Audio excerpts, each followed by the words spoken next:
म्हणतात पुस्तके आपले बेस्ट फ्रेंड असतात. त्यांना तुमच्याकडून कोणत्याच मागण्या किंवा अपेक्षा नसतात आणि ते निस्वार्थ भावनेने आपले सर्व खरेखुरे ज्ञान आपल्याला देतात. परंतु चिंता करण्यासारखी ही गोष्ट आहे की या डिजिटल युगात मुले पुस्तकापासून दूर चालली आहेत. ते वाचण्यापेक्षा जास्त मोबाईल स्क्रीन बघण्यात वेळ घालवतात. असं नाही की ऑनलाईन त्यांना ज्ञान मिळत नाही, परंतु पुस्तक वाचण्याची सवय असल्यावर मुलांना फक्त ज्ञानच मिळत नाही तर त्याचे कितीतरी फायदे आहेत. अशात प्रत्येक पालकाची जबाबदारी आहे की मुलांना जाणीवपूर्वक वाचनाची सवय लावावी. वाचनाच्या सवयीचे फायदे. वाचनाची सवय मुलांची पर्सनॅलिटी डेव्हलप करायला मदत करते. पुस्तके वाचल्यामुळे मुले मानसिकरित्या निरोगी राहतात.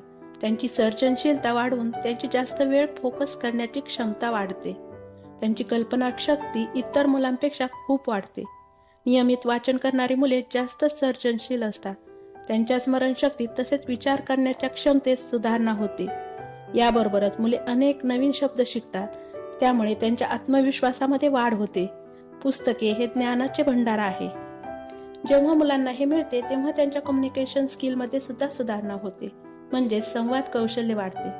त्यांचा गोष्टी पाहण्याचा आणि समजून घेण्याचा दृष्टिकोनही बदलतो.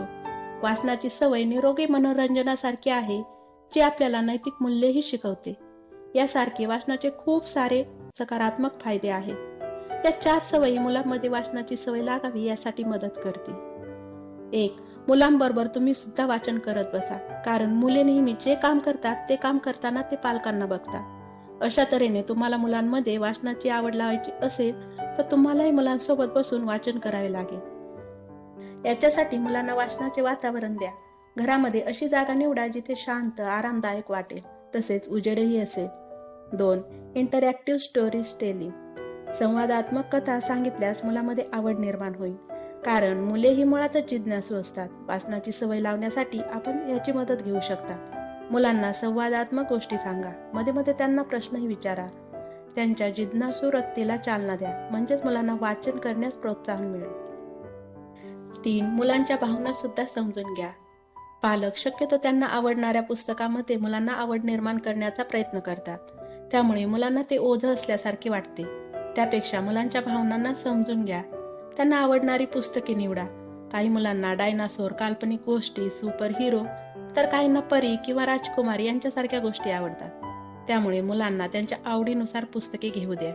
त्यामुळे त्यांना वाचनाची गोडी लागेल. 4.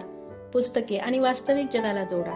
मुलांना सांगणं खूप महत्त्वाचे आहे की पुस्तके ही वास्तविक जगाचा एक पैलू आहे, जो त्यांच्या ज्ञानाला वाढवेल. यासाठी पालकांनी काही प्रयत्नपूर्वक गोष्टी कराव्या लागतील. जसे की कुठे फिरायला जायचे असेल तर त्या शहरातील पर्यटक स्थळे, राजा राणीच्या मनोरंजक गोष्टींची चर्चा पुस्तकाद्वारे करा. यामुळे मुलांना मजा वाटेल, तसेच त्यांच्यामध्ये अजून जिज्ञासा वृत्ती निर्माण होईल. अशा गोष्टीमुळे मुलांची वाचनाची सवय लागून त्यांना त्यामध्ये गोडीही निर्माण होईल.